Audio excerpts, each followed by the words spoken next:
Hey everybody, this is Brian with Bear Cards 34, back with another video. This is one of the show and tell series for 1977 Topps. This is part 2. I ran through the first 100 cards of the set in the previous episode, and this we'll kick things off with card number 100, which is what we ended on last time, the late O.J. Simpson. And then you got a good set here of Hall of Famers in this next 100 card lot. That would include Ken Stabler, the Snake, who was inducted into the Hall of Fame in 2016. Paul Krause, inducted in 98, who holds the NFL record with 81 interceptions. Just a great safety.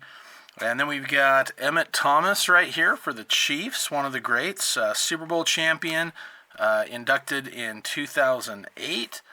Drew Pearson, three-time All-Pro, inducted in 2021. Part of that amazing Steelers dynasty. Jack Ham, four-time Super Bowl champ, inducted in 88. We have Harold Carmichael, who was 6'8". That is a tall wide receiver.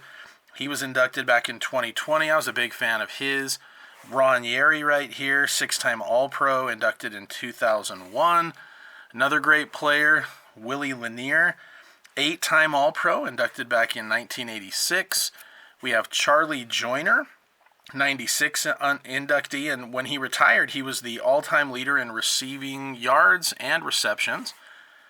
Chris Hamburger, 2011 inductee, nine-time Pro Bowler. Larry Little, I remember his brother David playing with the Steelers back in the day. Two-time Super Bowl champion, inducted in 93. One of the new inductees from this year, Randy Gradishar, 2024. In 1978, he was the Defensive Player of the Year. We've got Mel Blount, one of the all-time greats. So good, they had to change the rules for him. He was inducted in 1989. We've got Paul Warfield right there, 1983 inductee. NFL receiving touchdowns leader twice. We have Lynn Swann, another four-time Super Bowl champ, MVP of Super Bowl 10. Those are all the Hall of Famers from cards 100 really up until 200. And this guy's not a Hall of Famer, but as a diehard Goonies fan, I had to include John Matuzak, who was in the movie Goonies as Sloth. One thing you'll notice on some of these Hall of Famers, they also designated if a player was an All-Pro. And so here were a couple of three All-Pros anyway, from the set in those 100 cards. Blaine Nye, John James, and Tony Linhart. And one thing I loved with the set back then is they used to have these 1,000-yard clubs. So anyone who reached the 1,000-yard mark had that football-shaped designation right there. And I always really loved that. Now, the thing to remember, these cards came out in 1977. For the season of 1976, it was only a 14-game season. So getting 1,000 yards then really was a much bigger deal than it even is nowadays. Back then you would have had to average about 72 yards a game to get 1,000. And now with the 17-game season, it's only 59 yards per game. So, I mean, if you're consistent and getting the ball enough, you can definitely make that mark. So while it's still great to get 1,000 yards, definitely a little harder back then.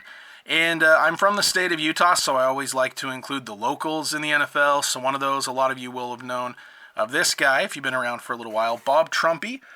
He was born in Illinois, but he played his college football at the University of Utah from 65 to 67.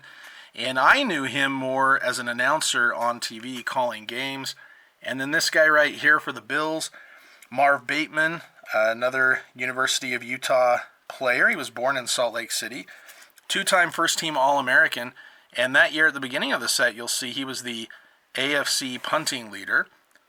So now we'll get into the deep dive into the players for this round. All right, fellow Bears fans, especially if you were around in 85, you might have heard of this guy, Doug Plank. He wasn't playing anymore by that time, but he's, you can see from his number here, number 46, Buddy Ryan named the 46 defense, which is, in my opinion, the greatest defense of all time after Doug Plank. He really liked his aggressive style of play, liked him as on and off the field, and as a tribute to him, named the defense after him because of that aggressive play. Doug Plank, uh, as far as like his college career, played at Ohio State, but the interesting thing is he only started 5 games in college. However, there was a scout for the Bears who saw him play, liked what he saw, so he was a 12th round pick back in 1975. Even after only starting in 5 games in college, he ended up being a starter his rookie season for the Bears. And part of that was because of how good of a preseason he had. There was one game where he had 2 fumble recoveries and an interception just in that one game. And he played for the Bears for quite a few years. He retired, though, after the 1982 season and came back, as you'll see right here, with the Chicago Blitz to play in the USFL. But yeah, really happy to get this this rookie card of his for the 77 set, and really enjoyed collecting his cards just because of his number and how that played with the 85 Bears. Next up on the left, you'll see John Cappelletti's first year card right there. He started in 1974 with the Rams. His NFL career was not all that much of a big deal. However, the reason I wanted to include him was because he had a great college career that included the 1973 Heisman Trophy when he was playing at Penn State. In 1971, his sophomore season, he actually switched from running back to defensive back because they had 2 other really great running backs, Franco Harris and Lydell Mitchell. Harris, of course, Hall of Famer, and Lydell Mitchell was a very, very good player as well. He did switch back to running back, and in 1973 ran for over 1,500 yards, 17 touchdowns, part of an undefeated season, and won that Heisman Trophy. Now, despite having that great college career, he never had that major impact in the NFL. He played solid. I think he had about 3,000 yards rushing for his career. He wrapped things up with the Chargers. In 1979, he was injured and out for the season, and then came back in 1980 to play for San Diego. Now, he was the Rams Rookie of the Year in 1974, and in 1976, to start the season, he had back-to-back 100-yard games, but a lot of times he was used more as a short yardage back, and he was very serviceable in the NFL, but a great college career. Next up, some of you old-school Jet fans might remember Richard Todd. He won a national championship in '73 at Alabama and was a first-round pick of the Jets in 1976. He was drafted to be Joe Namath's replacement. Namath was also a former quarterback from Alabama. Todd did have a kind of tough start to his career. He threw more interceptions than touchdowns each season, but really came into his own later on in his career. In fact, in 1981, they went 10-5-1. It was their first winning season for the Jets since '69. He threw for over 3,300 yards. He had 25 touchdowns to only 13 interceptions. And he was also known as a scrambling quarterback. He could definitely move around in the pocket there. And I'm going to read a little quote from him. You know, I know it's not easy, playing in New York. This is a Proline card after his retirement from 92. And he's quoted as saying, "When I was on a roll, I could be as good as anybody. And when I wasn't, I could be as bad. I guess I was sort of fun to watch. As a quarterback, you get a lot of accolades if things are going good, and a lot of blame when things are not going good. You're always playing the center of attention. Playing in New York, I was under the microscope even more. When you play there, you're never as good as they say and never as bad as they say. You've got to keep an even keel." So that was him kind of talking or summarizing kind of his own career there. It's the '83 Top sticker. And in 1983, actually, that year, he had a career high in passing, but he also had 26 interceptions. He spent his final 2 years in New Orleans with the Saints. In 1980, he set an NFL record with 42 completions in a game. I know Drew Bledsoe broke it after that, and it's been broken other times since then. But he did make a little bit of a mark there in the NFL for sure. All right, so I like to include some players from back in the day that maybe had a minor impact or notable little stories here and there, but definitely you want to include the greats, and this is one of them right here, Harry Carson. He was a favorite of mine when I was a kid. I loved his style of play, very intelligent, very intense. He was a tackling machine. throughout his career. He had a Monday Night Football game where he got 25 tackles. So Harry Carson was drafted in 1976. He played his whole career with the Giants and was a fourth-round pick out of South Carolina State. In college, he was a defensive lineman, and his senior year, he had 30 quarterback sacks. They switched him over to middle linebacker, and he and Lawrence Taylor were just completely dominant. He played long enough that he was part of the group known as the Crunch Bunch, and then later in the 80s, the Big Blue Wrecking Crew. And during his rookie season, he made the all-rookie team. He had 119 tackles, despite only starting half the year. Super Bowl 21 champion, 9-time Pro Bowler, made the Pro Football Hall of Fame back in 2006, and just a great player. Here's I think this is 2006, obviously, Topps right here, highlighting his Hall of Fame run. I remember getting this autograph because I love his signature. Silver Sport had opened a pack and gotten his auto, and I thought, man, he has a really nice auto, especially with all the slashes and dots that you see on autographs nowadays that are kind of a joke. So I just thought that was a really beautiful card and wanted to add that to my collection. So he had a card made every year of his career. Obviously, we're counting that as, it's a 77 card because back then they didn't make cards of rookies from the year they were out. You'd always have to wait a season. But he has a lot of great cards here, and a lot of them you'll see mention that he was a Pro Bowler because that was pretty common for him every year. Including on the back of these, they'll mention right there, NFC Pro Bowl. And here's his 1986, 87, and his final playing days card right there. But yeah, just a great player. And multiple cards on the back mention that he has a love of both soap operas and also target shooting. So there you go, Harry Carson, one of the greats. All right, next up we've got Pat McKinley. Now, he was a punter and a wide receiver, which was pretty unique, and he really did play some receiver too. He wore the number 87 because of the receiver position. He has an impressive life here. Some of you are already going to know what I'm going to mention at the end here, but I will mention just as far as the football career, he played at Harvard. He was a Rhodes Scholar. He was the first player ever from Harvard to play in the NFL. He was a fifth-round pick by the Bengals back in 1975. And in college, he held a Harvard record for most receptions and receiving touchdowns, yards, a bunch of career records for receiving, but also was a great punter. He was known for getting it into the corner, having a nice hang time. And he scored a perfect score on the NFL's Wonderlic intelligence test. He missed his rookie season with an injury. He broke his leg. I think it was in the college all-star game. But he had a 10-year career with the Bengals. In 1977, he led the NFL in net returns per punt. In 78, he was the NFL leader in punting average. And you'll see in this card right here, he was an All-Pro for the 81 season. That's his 82 card. He was named twice to the All-Pro team, I believe. And as a wide receiver, he played that for the first half of his career. You'll see by this time it still said punter and wide receiver. However, by that point, I think he was mostly just punting. I will mention he did have a game-winning touchdown reception versus the Steelers back in 77.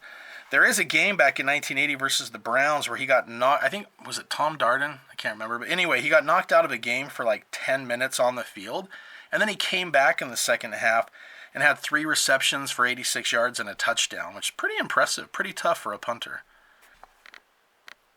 All right, now some of you already are aware of this, but the reason I wanted to include him more than anything else was that he's the one who came up with the idea for starting lineups. About the time he retired, he had this idea, and he spoke with Kenner and Hasbro, and they were able to get that going based on his idea. And he was able to get royalties for that. In fact, in 1997, they made a 10th anniversary starting lineup that featured Pat in it. So a lot of us will remember collecting these back in the day. But definitely a fun part of my childhood. I remember collecting those, playing with them with my siblings, and always wanting to get those cards that came with them as well. All right, a couple players I'll briefly mention. Randy Grossman, he played for 8 years with the Steelers and was a 4-time Super Bowl champion. He was an undrafted free agent, but he was a really versatile tight end, a clutch performer, and his teammates loved him. Dan Rooney, the president of the Steelers back then, talked about how Randy did just about everything you'd ask for him, and he was always just a good player to have on the team. And with those 4-time Super Bowl Steelers, and that is his rookie card right here, just wanted to include him. And now I'll move over to Dexter Bussey. Now, I don't know if that's how you pronounce his last name. He was kind of before my time. Might be Busey, I'm not sure. But anyway, Dexter I thought was worth noting here because he at one time was the Lions' all-time leading rusher. He actually surpassed a guy from my alma mater, Alty Taylor, to become the leading rusher. In 1975, he was the Lions' MVP. He was drafted a year earlier in 74 in the 3rd round. And in 1981, that's when he surpassed the record to become the leading rusher in Lions history. Now, that has been broken since then. He was the starter. He was getting 1,000 yards all-purpose a couple of times in his career. But then this guy, the great Billy Sims, came into the picture. But what's interesting is I was looking at the back of the card for the two of them. And look, Billy Sims is a much greater running back. I'm not making that case. But what was interesting was in 1980, in Sims' rookie year, Sims averaged 4.2 yards a carry. He had like 1,200 yards or something. But Dexter ran for over 700 and had a 5-yard per carry average that year. So that'd be a great 1-2 punch from back in the day. And after he retired, Dexter became a uniform inspector for the NFL. So that's kind of interesting. He was able to stay in the league in that way, a uniform inspector. But again, at one time, the all-time leading rusher in Lions history, and that's a team that's been around for a long time, so I did want to include him as well. And just like with Carson, we've got another great here with Largent, Steve Largent.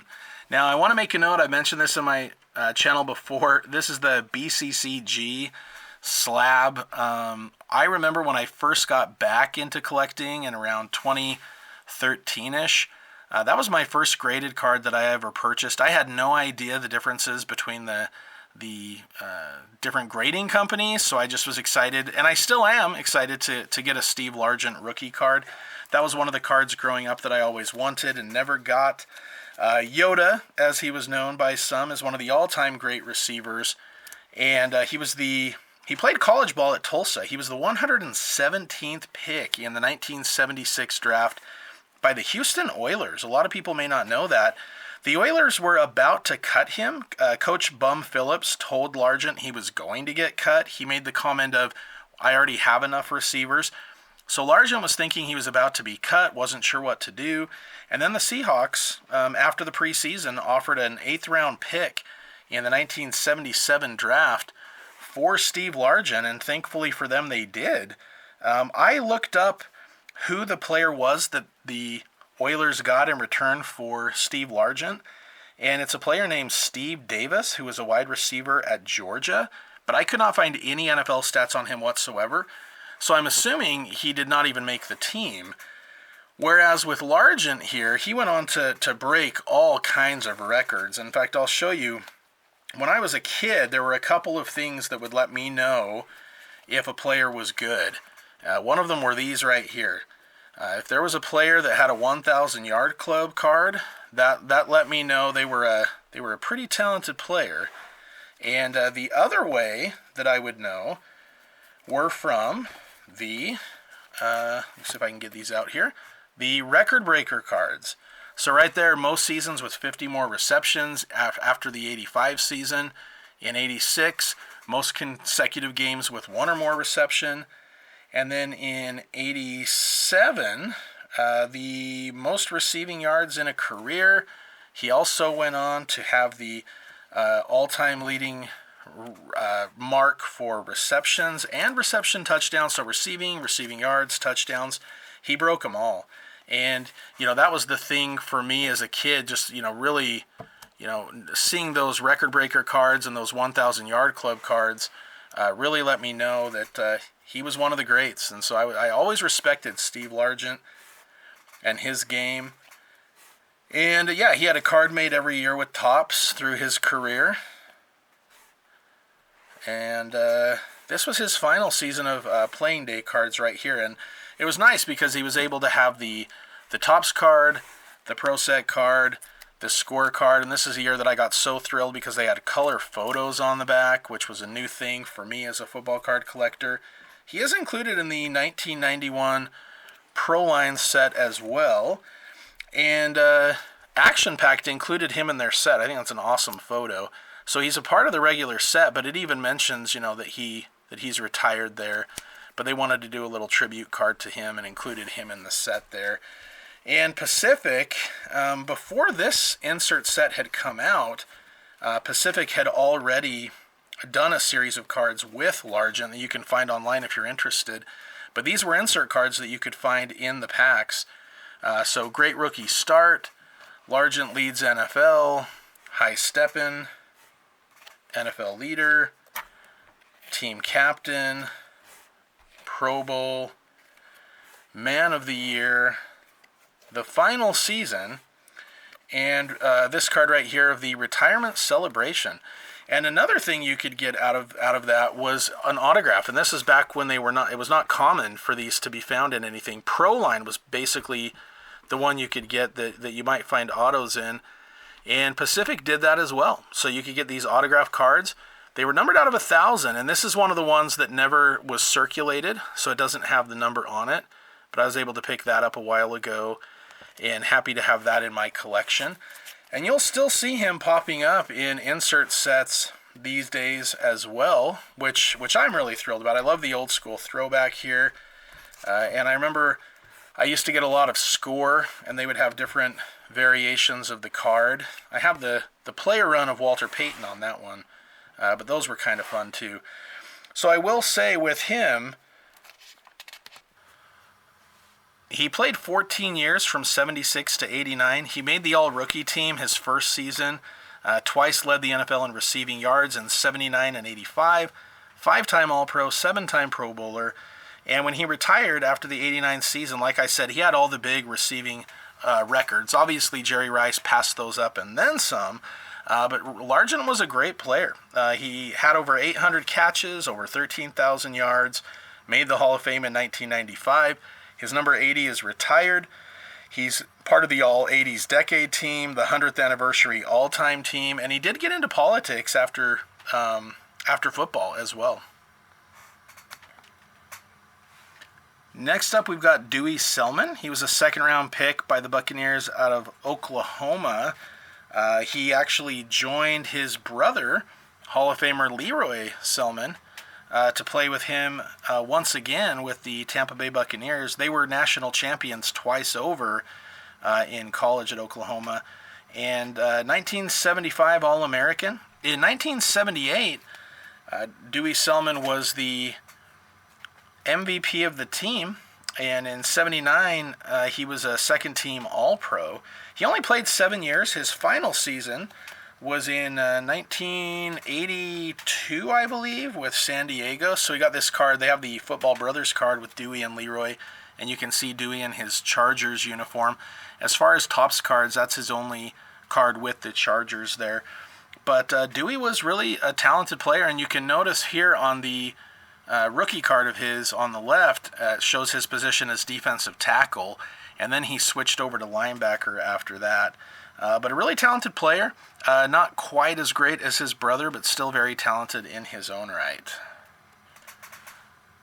Next up, we've got a very talented tackle. This is Leon Gray, Big Dog as he was known, third-round pick by the Dolphins in 1973 out of Jackson State. They cut him, and then he was signed by the Patriots. And he, along with this guy right here, John Hanna, made a great guard tackle combo. They just did very well together, were dominant. He played 6 years with the Patriots. He played 3 with the Oilers. As you'll see right here, he got traded. In fact, I will tell you, Leon is part of the Patriots Hall of Fame. And John Hanna did a really, really nice tribute to him in the induction, because Leon passed away, unfortunately, way back in 2001. He was only 49 years old. And Hanna talked a lot about how they became great friends, roommates, and he was just heartbroken when Leon was traded away. and they were just dominant together. In his 11-year career, he was a first-team All-Pro 3 times, made the Pro Bowl 4 times, and like I said, part of the Patriots Hall of Fame. Just a really talented offensive lineman right there. And when you have this guy and John Hannah lined up together, that's quite the force right there. And now to wrap things up, Mike Hartenstein. Now, I started things off with a Bear and Doug Plank, and I'm going to end things with Mike. He was a very talented player, 12-year career with the Bears, and he also played in 1987 with the Vikings. He was a second-round pick in 1975 out of Penn State, part of that same draft as Walter Payton, and he made the 75 All-Rookie team, and he played with the Bears through the Super Bowl. In fact, right here's his McDonald's card. Man, that is big.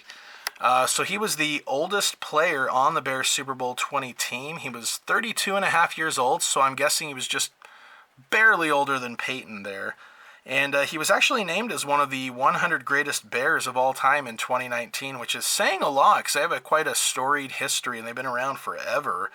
On his 1984 Topps card, it mentions that in the off season he had a routine of doing 4 hours a day of weightlifting. So that's pretty impressive right there. Anyway, yeah, Mike Hartenstein to wrap things up for the Chicago Bears. All right, well, that will do it for today. I appreciate you guys for watching. And yeah, like I said, we had some of the all-time greats in this one from my lifetime. Steve Largent, Harry Carson, a couple great Hall of Famers, and just some other notable players and people that I thought were of interest. So anyway, I hope you guys enjoyed that. I'll be back for a part 3, hopefully in the near future. I apologize for those who like these. It's been a while since part 1, but thanks again for sticking with me. Hope you guys enjoyed that. I'll be back with more videos in the near future, and as always, go Bears.